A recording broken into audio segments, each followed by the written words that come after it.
Hello there, I'm Cheska, and welcome to our Middlemarch series where I talk about each book in this chunky book as I finish it. We are nearing the finale.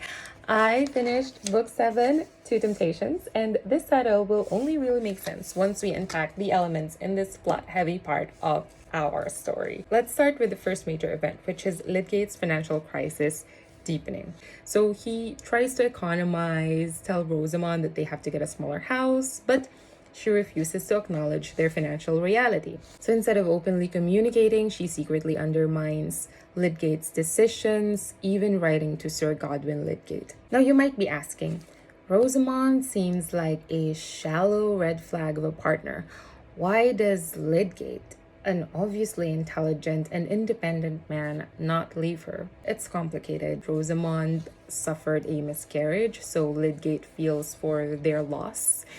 And he's also carrying this heavy guilt of Rosamond's accusation that she was tricked into marrying into hardship. The second major part of our story is Raffles reappearing and ultimately destroying Bulstrode. Now, this will connect to the first major event. Caleb Garth comes knocking at his door, telling him that he brought a very ill man to Stone Court, and at that very day, Caleb Garth resigned.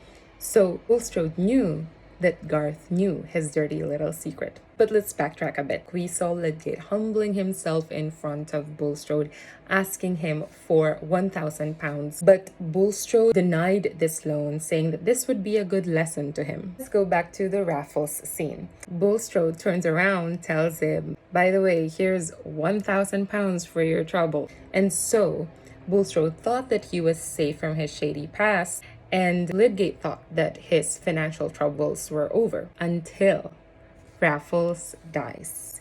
And this is where the title comes in. So the first temptation is Lydgate taking the money from Bulstrode out of desperation and love for Rosamond. And the second temptation, which was Bulstrode's negligence, that ultimately led to Raffles' death. And to me, this is the beauty of Eliot's story. She was showing us that the characters were not villains. They were just human. They have emotional lapses, moral hesitations that ultimately led to their demise, such as can happen in real life. So yeah, that is it for book 7.